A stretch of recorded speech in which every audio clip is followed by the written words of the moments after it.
الحمدللہ رب العالمین الصلاۃ والسلام علی سید المرسلین اما بعد فاعوذ باللہ من الشیطان الرجیم بسم اللہ الرحمن الرحیم۔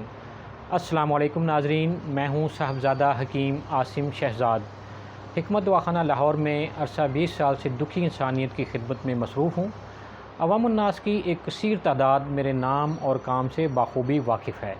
اپنے مطلب حکمت دواخانہ کے ساتھ ساتھ ایک عرصے سے ریڈیائی لہروں پر بھی انسانیت کی خدمت کے لیے ٹائم نکالتا ہوں اور مختلف بیماریوں کے حوالے سے خواتین و حضرات کے بذریعہ خطوط، SMS اور واٹس ایپ میسیجز کے تھرو بھیجے گئے مسائل کا حل ان کو بتاتا رہتا ہوں۔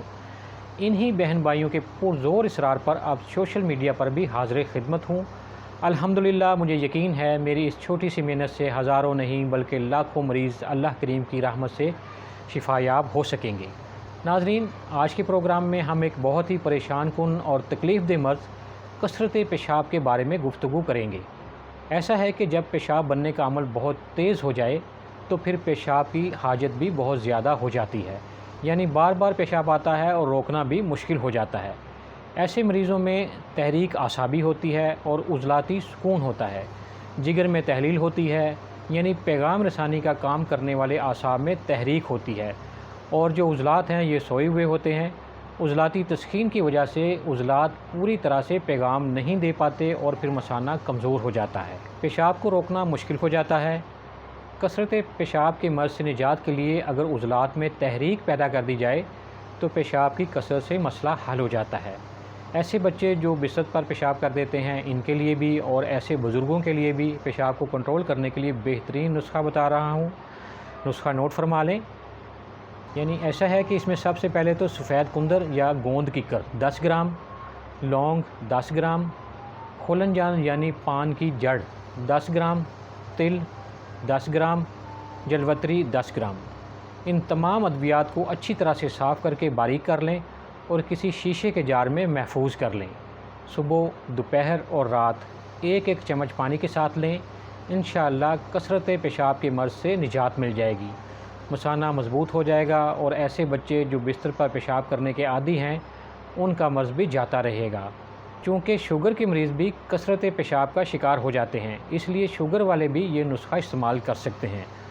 عضلات سکون کی حالت سے باہر آ جائیں گے، تحریک پیدا ہوگی، پیشاب کی کثرت سے نجات مل جائے گی اور مثانہ مضبوط ہو جائے گا۔ اس طرح پیشاب کے قطرے گرنے سے جو ناپاکی کا مسئلہ رہتا ہے وہ بھی ختم ہو جائے گا۔ ناظرین، اگر آپ یہ نسخہ خود نہ بنا سکیں تو یہ بنا بنایا نسخہ آپ ہم سے بھی طلب کر سکتے ہیں، اور نیچے اسکرین پر جو نمبر چل رہے ہیں ان سے آپ رابطہ کریں اور اپنے مرض کے حوالے سے طبی رہنمائی حاصل کریں۔ کوئی بنا بنایا نسخہ آپ حاصل کرنا چاہیں تو اس کے بارے میں ہمیں بتائیں۔ اگر کسی مرض کے بارے میں رہنمائی چاہتے ہیں تو اس کے بارے میں آپ ہم سے رہنمائی حاصل کر سکتے ہیں۔ تو نیچے جو اسکرین کے نمبر چل رہے ہیں وہ نوٹ فرما لیں۔ ناظرین، مزید طبی معلومات کے لیے اس پروگرام کو لائک کریں، پروگرام حکمت کی باتیں کو سبسکرائب کریں اور بیل آئیکن کو ضرور کلک کریں تاکہ ہمارے تمام پروگرام آپ تک بر وقت پہنچ سکیں۔ ناظرین، ابھی پروگرام حکمت کی باتیں کا وقت ختم ہوا چاہتا ہے۔ اگر آپ کو ہماری یہ محنت، یہ کاوش پسند آئی ہے تو پروگرام کو لائک کریں، سبسکرائب کریں اور بیل آئیکن کو ضرور کلک کریں تاکہ آئندہ بھی صحت کے حوالے سے اچھی معلومات آپ تک پہنچتی رہیں۔ ناظرین، مرض خواہ کسی قسم کا ہو یا کتنا ہی پرانا کیوں نہ ہو، ابھی نیچے دیے گئے نمبرز پر رابطہ کیجیے اور حاصل کیجیے بیماری کے متعلق مزید طبی معلومات۔ اس دعا کے ساتھ اجازت چاہوں گا کہ اللہ کریم تمام بیماروں کو شفا عطا فرمائے، آمین۔ اللہ حافظ۔